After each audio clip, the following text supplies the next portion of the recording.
espero que ya para este tiempo ya más o menos nos quede un poquito claro este énfasis que hace Tito, la carta de Tito en cuanto a la sana doctrina. Hemos explicado qué es la sana doctrina y hemos un poquito hablado qué tiene que ver la sana doctrina con los creyentes en la iglesia, ¿verdad? Hemos hablado del hombre, del anciano en la iglesia, hemos hablado de la anciana, de las mujeres jóvenes. Ahora no me quiero enfocar tanto en los hombres jóvenes, porque hasta cierto punto lo hablé cuando hablamos de los ancianos, pero sí quiero enfocarme en todos ustedes como creyentes y el ejemplo que deberían de dar porque conocen la sana doctrina. Entonces la sana doctrina tiene que ver con la manera como vivimos, es el énfasis de esta carta de Tito. La manera como vivimos no necesariamente garantiza, ¿verdad?, que las personas se conviertan, pero la sana doctrina sí puede garantizar que la gente no tenga nada malo que decir, ni de Dios, ni de la manera como tú vives, por el Dios a que tú predicas. Y eso es lo que vamos a mirar, ¿verdad?, en esta mañana. Como título, el ejemplo de las buenas obras. El ejemplo de las buenas obras. Y hemos leído ya Tito capítulo 2, verso del 6 al 8.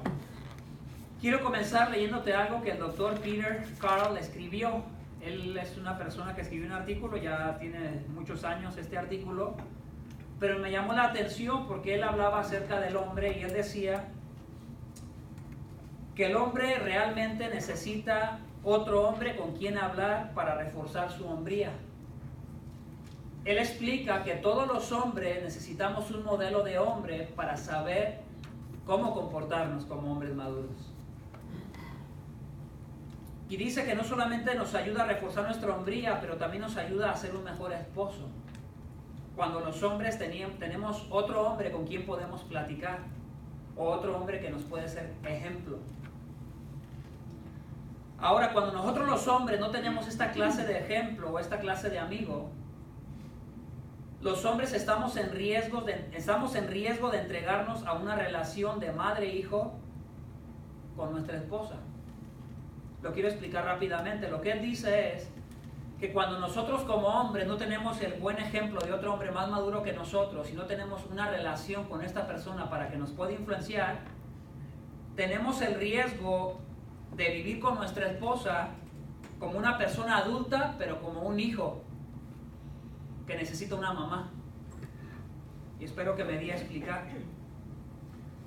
Él dice también que los hombres se vuelven indefensos e inseguros,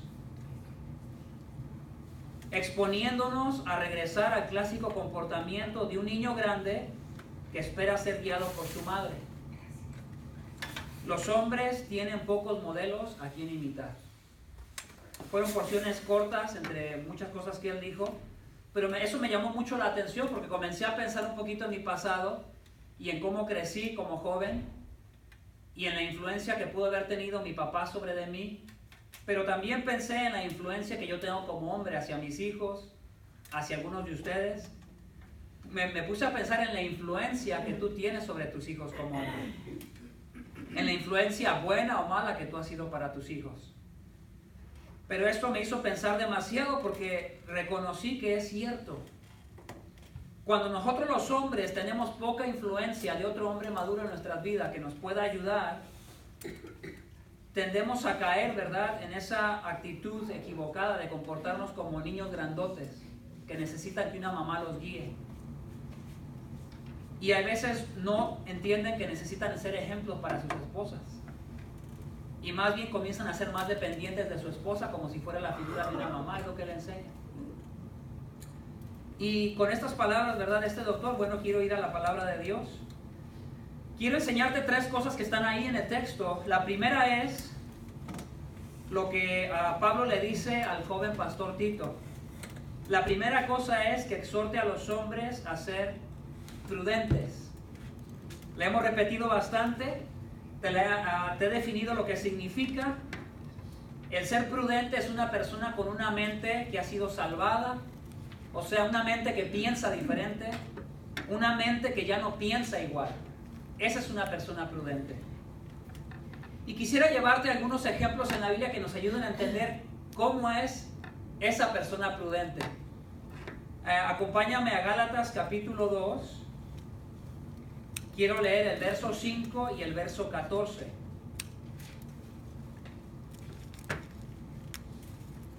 Es muy importante, hermanos, que seamos prudentes. Es muy importante que la gente nos distinga como personas prudentes, que somos sabias.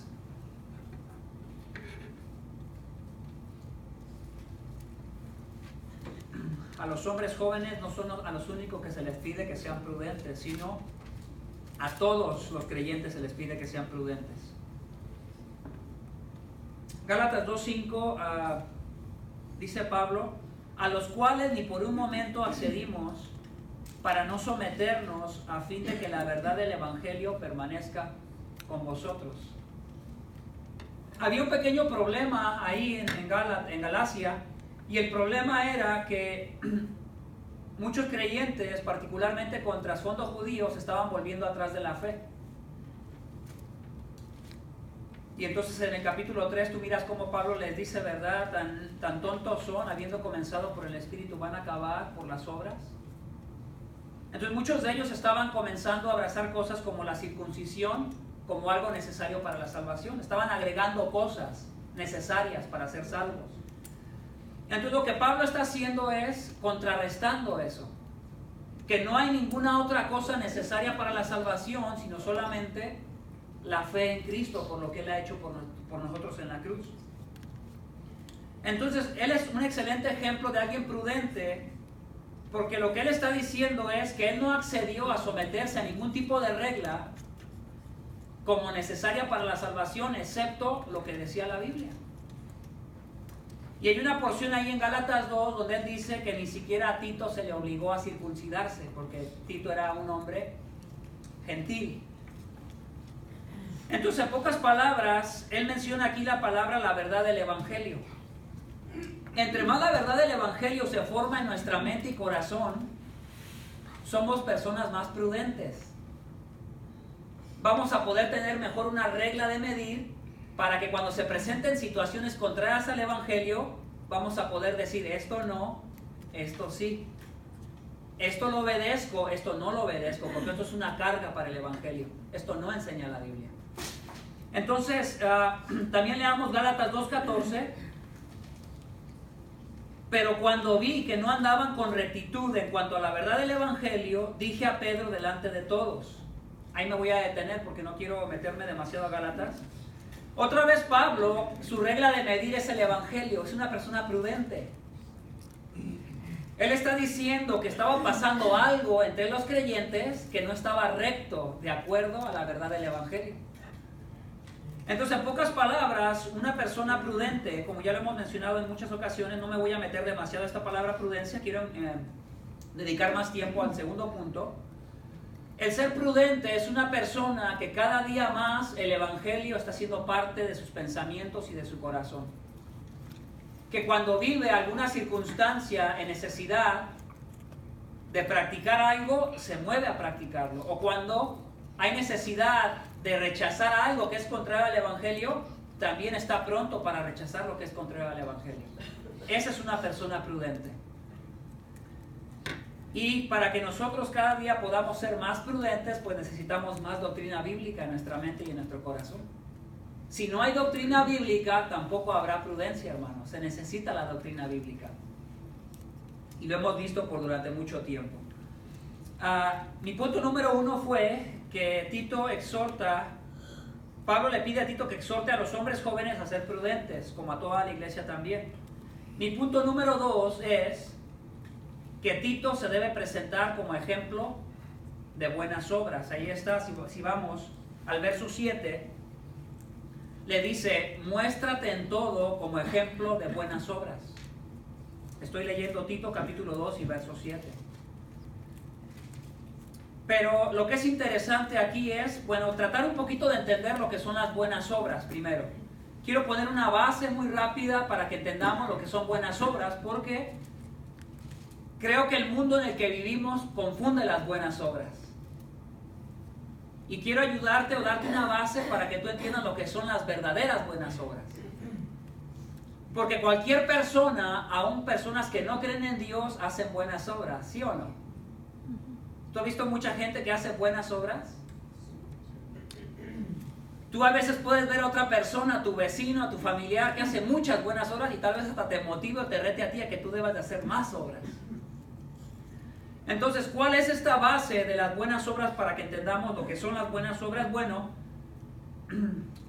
que para que sea llamada una buena obra debe de estar de acuerdo con la voluntad de Dios, de acuerdo con la palabra de Dios. En Deuteronomio 6:25, lo voy a leer para ti, dice de esta manera: y habrá justicia para nosotros si cuidamos de observar todos estos mandamientos delante del Señor nuestro Dios, tal como Él nos ha mandado. Habrá justicia si tú obedeces. Habrá justicia si tú observas los mandamientos de Dios y los practicas. En otras palabras, una persona justa termina siendo aquella persona que obedece la palabra de Dios. ¿Por qué? Porque hay muchas cosas que la gente hace que realmente no son buenas obras. Porque detrás de sus buenas obras siempre hay una motivación. Hay unas cosas que voy a mencionar rápidamente que sucedieron durante la historia. La Iglesia Católica Romana comenzó a meter muchas obras a la iglesia que realmente no son obras buenas porque no están pedidas por la palabra de Dios, no son requeridas. Entre algunas de ellas, por ejemplo, que los sacerdotes no se casaran y que de esta manera iban a agradar a Dios, pero en ninguna manera aparece eso en la Biblia. Entonces te puedo decir que eso, por mucho que la persona sea sincera en hacer esa buena obra para querer agradar a Dios, va en contra de la Biblia. Entonces pierde la categoría de ser una buena obra, por muy buena intención que la persona tenga. Toda buena obra que una persona haga tiene que ser de acuerdo con la palabra de Dios. Esa es la primera razón, ¿verdad?, para que sea considerada buena obra. La segunda, para que toda buena obra sea considerada eso, es que debe de emanar de una buena conciencia. Tiene que ser con sinceridad de un corazón que quiere servir a Dios. Y lo voy a explicar con un texto, Hebreos 13:18. Dice la palabra de Dios: orad por nosotros, pues confiamos en que tenemos una buena conciencia, deseando conducirnos honradamente en todo. Y la voy a explicar con esta nota.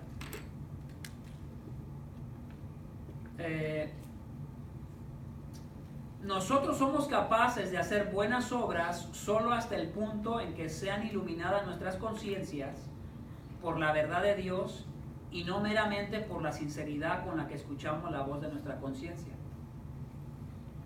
O sea, toda buena obra que nosotros como creyentes practiquemos tiene que ser movida por la palabra de Dios, no simplemente por nuestra conciencia. Muchas personas actúan y hacen buenas obras para ser vistos por los hombres. Muchas personas hacen buenas obras para no quedarse atrás, porque miran que otros están adelantando en hacer buenas obras. Muchos hacen buenas obras para no verse avergonzados, porque no están haciendo casi nada.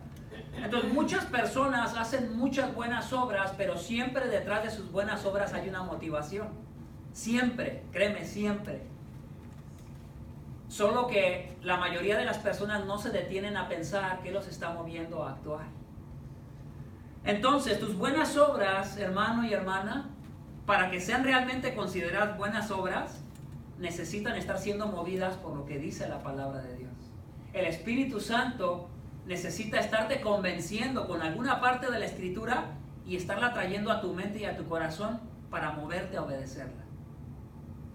Eso es a lo que yo llamo las verdaderas buenas obras, porque cualquiera puede hacer buenas obras entre comillas, pero las verdaderas buenas obras las puede hacer solamente aquel que tiene convicción de la palabra de Dios y de lo que Cristo ha hecho en la cruz del Calvario.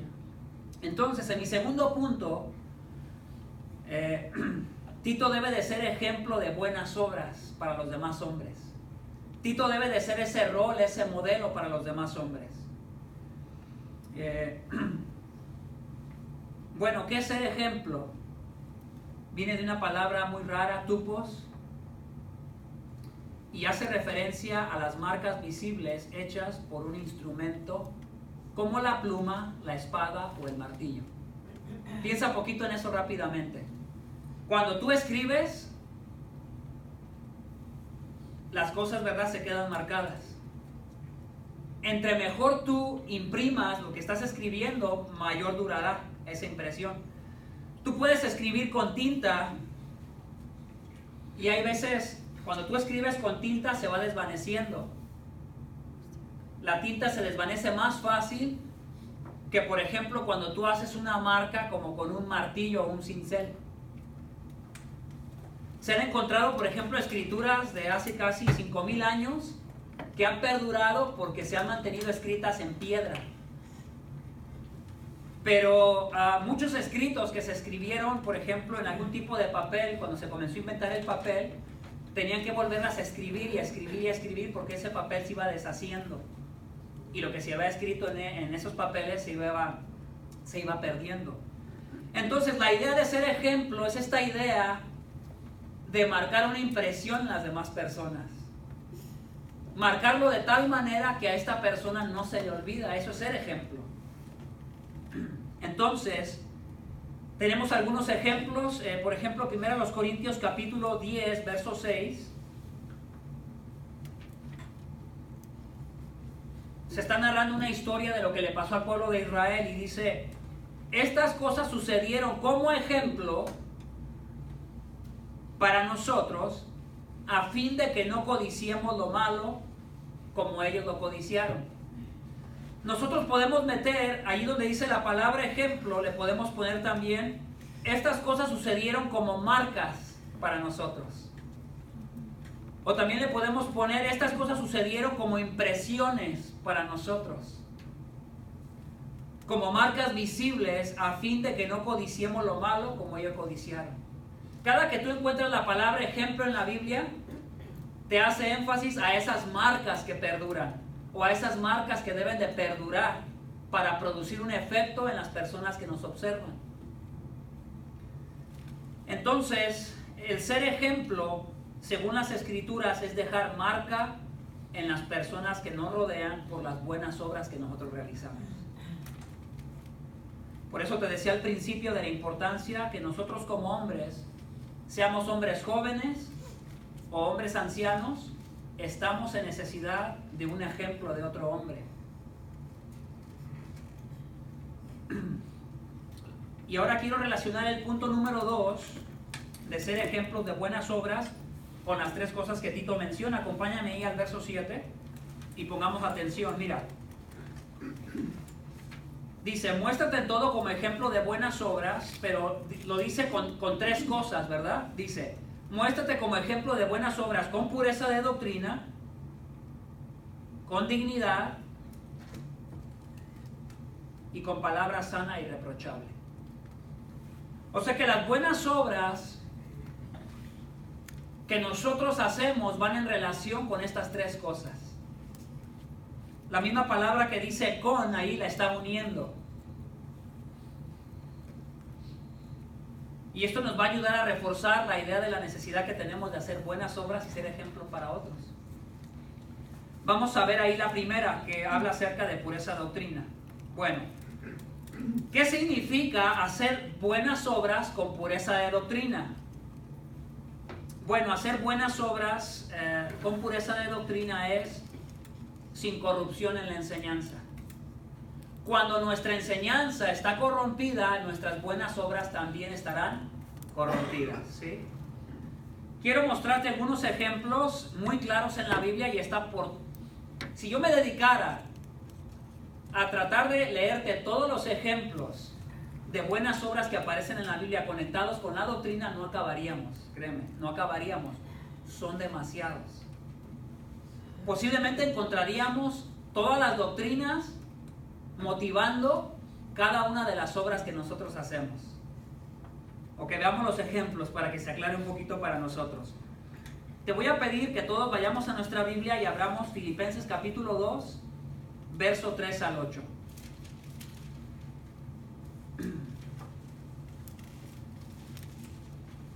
Vamos a darle lectura a un paso apropiado, porque tengo varios ejemplos para ustedes. ¿Ya están ahí? Ok. Voy a tomar el tiempo para no exceder. Entonces, ¿cuál carta te dije? Filipenses, capítulo 2, 3 al 8. Ok, sí estamos ahí entonces. Nada hagáis por egoísmo o por vanagloria, sino que con actitud humilde, cada uno de vosotros considere al otro como más importante que a sí mismo. Eso no es tan fácil de practicar, hermano. Eso es una excelente, buena obra que no cualquiera hace. Dice nada. Cuando dice nada está abarcando todo. O sea, todo lo que nosotros hagamos debe de ser hecho sin egoísmo. Todo. Porque casualmente batallamos con el egoísmo y cada que vamos a hacer algo tenemos la tendencia a pensar en nosotros mismos primero. Entonces la Biblia nos pide que para ser ejemplos de otros creyentes no hagamos las cosas con vanagloria, sino con una actitud humilde. Pero ahí nada más estamos tomando el mandamiento. Ese mandamiento, un incrédulo también lo puede obedecer. Por supuesto que sí, porque al fin y al cabo es una obra buena. Pero he aquí la diferencia. Este mandamiento solo lo puede cumplir de la manera apropiada el verdadero creyente. Porque en la Biblia aparece la razón por la cual no debemos de ser egoístas y humildes. Veámosla. Si nosotros vamos leyendo más adelante, vamos a ver la razón y la motivación por la cual debemos de ser humildes. Leamos, verso 4 en adelante. No buscando cada uno sus propios intereses, sino más bien los intereses de los demás. Haya pues en vosotros, algunas versiones dicen esta mente, en otras dice esta actitud. Pero la mejor traducción es, haya pues en nosotros esta mentalidad que hubo también en Cristo Jesús, el cual, aunque existía en forma de Dios, no consideró el ser igual a Dios como algo a que aferrarse. Fíjate, el autor bíblico ya está entrando en la razón por la cual debemos de ser humildes. Debemos de ser ejemplo de humildad y hacer las cosas que hacemos considerando a los demás como más importantes que nosotros, porque el Señor Jesucristo en la cruz del Calvario fue humilde. Y siendo el Dios del universo, se humilló a lo más bajo que Él se podía humillar, yendo hasta la muerte de cruz y entregando su vida por nosotros. Mira, ¿observas eso ahí? No es un simple mandamiento nada más a seguir, sino que es un mandamiento a seguir por la razón de lo que Cristo ha hecho por nosotros. Entonces rápidamente, aquí el autor bíblico conecta la doctrina de la expiación de Cristo con el ser humildes. Y en toda la Biblia los autores bíblicos hacen eso. Conectan una doctrina específica con un mandamiento a obedecer. Siempre. Aquí es la expiación. ¿Por qué? Porque habla acerca de lo que Cristo ha hecho en su vida y muerte para ganar nuestra salvación. Y por eso debemos de ser humildes, porque Él fue humilde y Él dio su vida por nosotros. Otro ejemplo. Acompáñame a Gálatas capítulo 2. Ya estuvimos ahí, pero vayamos otra vez. Gálatas capítulo 2.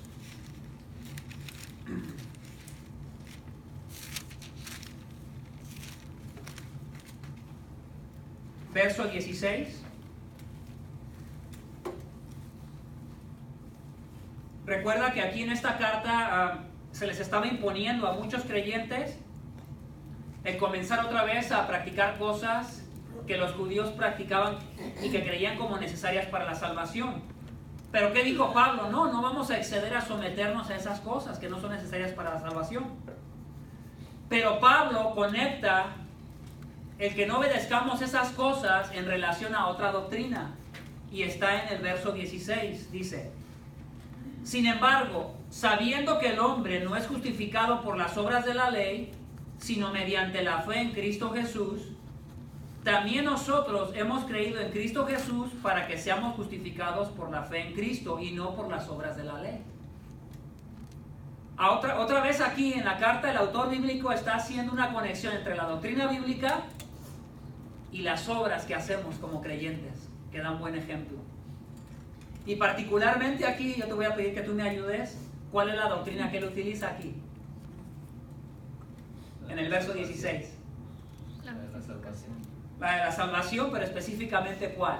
Justificación. La justificación por la fe. ¿Te das cuenta? Entonces siempre los autores bíblicos utilizan una doctrina bíblica muy específica para motivarnos a que hagamos buenas obras. Esas buenas obras nunca deben de ser motivadas por tu conciencia nada más, porque tu conciencia es engañosa. Nuestra conciencia es engañosa porque es orgullosa, es altiva a veces en momentos de su vida. Y hay veces muchas de las cosas que hace las hace por reconocimiento. Y yo te invito a que cuando tú pienses en las obras que tú hagas, detente por un momento a pensar por qué tú haces lo que haces. Te va a ayudar demasiado a que tú seas una persona prudente. Otro ejemplo, segunda de Timoteo capítulo 4 y verso 2. Solo escogí esos tres porque no terminaríamos.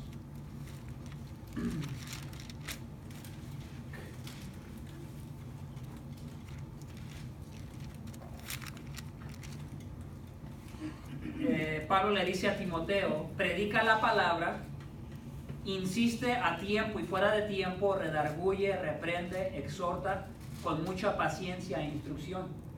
Allí vemos otra obra, ¿verdad? Le dice el pastor más anciano al pastor más joven: hey, predica la palabra. Predica, es una obra. Y una persona que predica el evangelio, que predica la palabra, es una persona que da el ejemplo en esa área. Entonces definitivamente nosotros deberíamos de ser personas que predicamos más la palabra de Dios, que hablamos más del evangelio, que enseñamos a la gente lo que Cristo ha hecho en la cruz para justificar al pecador. Ahora, ¿cuál es la motivación aquí del autor bíblico para exhortar, verdad, a que Timoteo aquí predique la palabra? Regrésate un par de versos atrás. Segunda de Timoteo capítulo 3, verso 15 y 16. Le dice Pablo a Timoteo: y que desde la niñez has sabido las sagradas escrituras, las cuales te pueden dar la sabiduría que lleva a la salvación mediante la fe. Verso 16: toda la escritura es inspirada por Dios y útil para enseñar, para reprender, para corregir, para instruir en justicia, a fin de que el hombre de Dios sea perfecto, equipado para toda buena obra. Pablo utiliza la doctrina de la inspiración de las escrituras para motivarlo a que predique la palabra, a que hable la palabra. ¿Por qué la debe de hablar la palabra? Porque toda la escritura es inspirada por Dios. Y la palabra de Dios va a hacer lo que Dios quiere que haga la palabra de Dios. Y por eso le habla en el capítulo 3 acerca de la inspiración de las escrituras. Y estos solamente son 3 ejemplos de los constantes ejemplos que hay en la Biblia de conectar la doctrina bíblica que la persona sabe en su alma y en su corazón y las obras que debe de hacer. Y espero en Dios, ¿verdad?, que lo hayas entendido para que día a día te motives a aprender más la Biblia. He aquí por qué es tan importante aprender tu doctrina bíblica y saber en qué crees. Porque si tú no te preguntas en qué crees, tú seguirás haciendo muchas obras que realmente no son buenas obras. Hay veces nada más obras de tu propia carnalidad, obras de tu propia motivación carnal, que hay veces no son motivadas por la doctrina bíblica. Las otras 2 cosas que aparecen ahí, regresemos a Tito capítulo 2.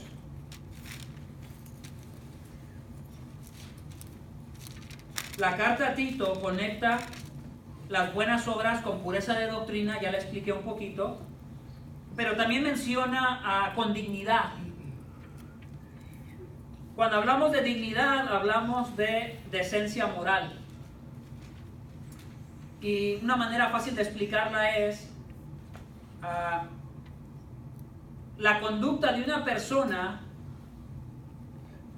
está por encima del nivel ordinario de la mayoría de las personas, que se gana el respeto de las personas. Rápidamente quiero que pienses en el tipo de persona y en las obras que tú realizas donde tú te desenvuelves. En tu trabajo, en tu casa y en tus actividades diarias que tú realizas.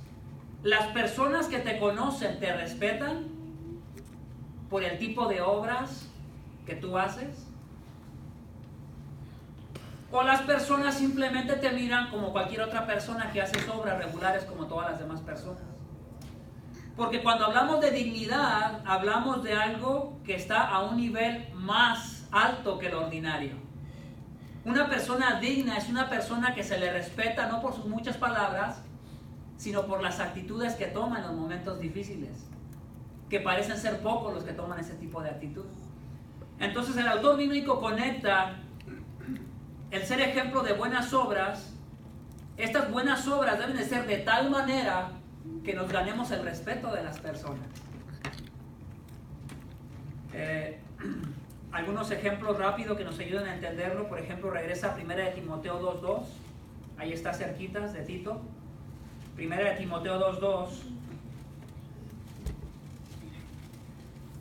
La Biblia nos pide que oremos por los que están en autoridad, en posición de autoridad, por los reyes y por todos los que están en esa posición, para que podamos vivir una vida tranquila, sosegada, con toda piedad y dignidad.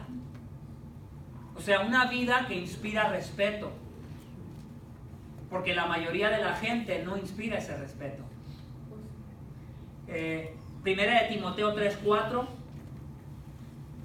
dice, hablándole a los pastores que están haciendo el trabajo como ancianos, dice que gobierne bien su casa, teniendo a sus hijos sujetos con toda dignidad.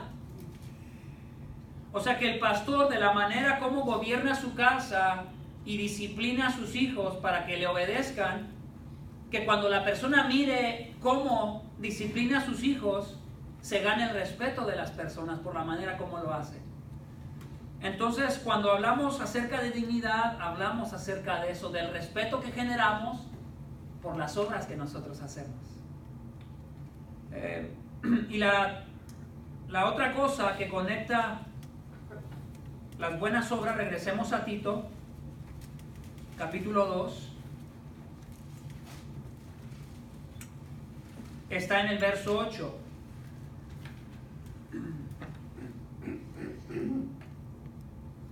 Las buenas obras que nosotros hacemos, porque somos personas prudentes, deben de tener mucho que ver con las palabras que salen de nuestra boca. Porque habla de con palabra sana e irreprochable. Las buenas obras que nosotros hacemos tienen mucho que ver con las conversaciones que nosotros tenemos. Tú ponte a pensar durante la semana en tus conversaciones que tú tienes, ¿cuánta palabra de Dios hay en tus conversaciones? ¿Qué tipos de palabras hay en tus conversaciones? Si tú tuvieras que hacer un resumen durante toda esta semana que acaba de pasar, ¿qué fue lo que más abundó en tus conversaciones? Ya sea con tu esposa, con tus hijos, con tus vecinos, con tus compañeros de trabajo, con tu jefe o con aquellos que trabajan para ti. ¿Qué fue lo que más hubo en tus conversaciones? ¿Estuvo la palabra de Dios presente?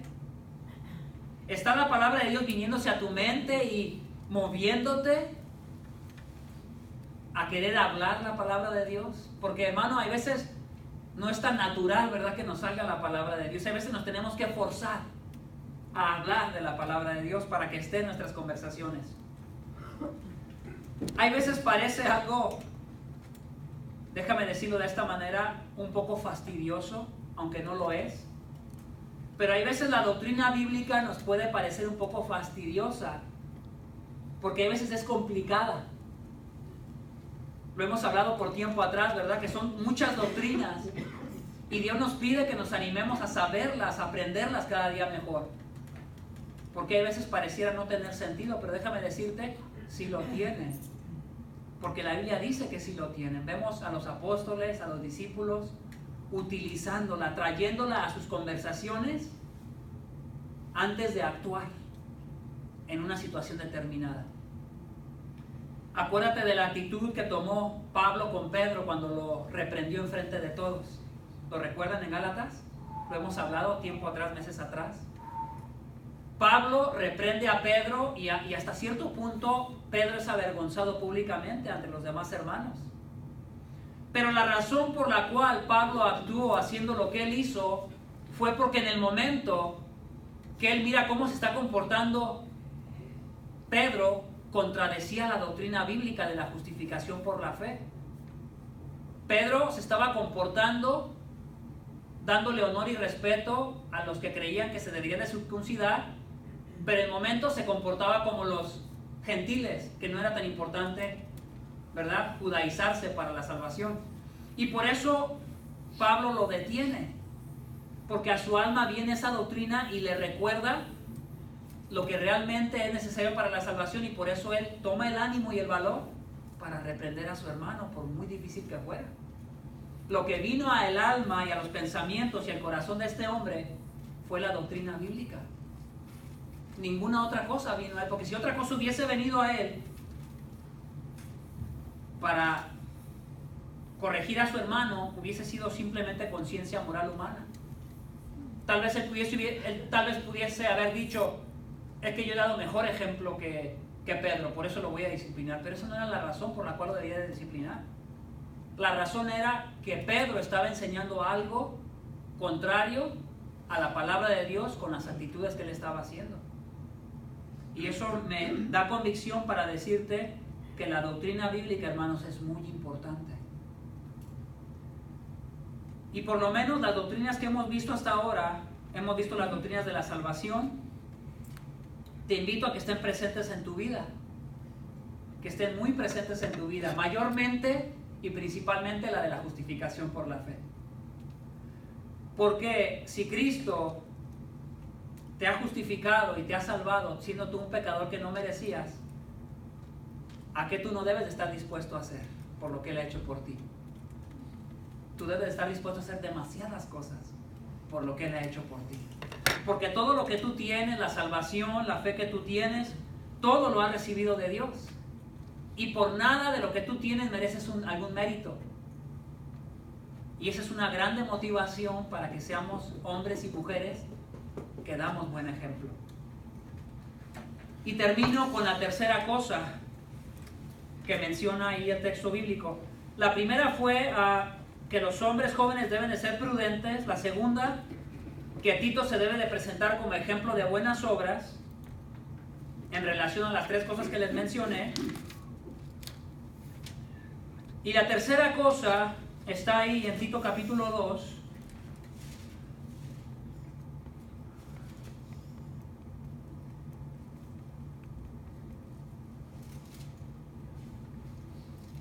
Verso 8, dice de esta manera: a fin de que el adversario se avergüence a no tener nada malo que decir de nosotros.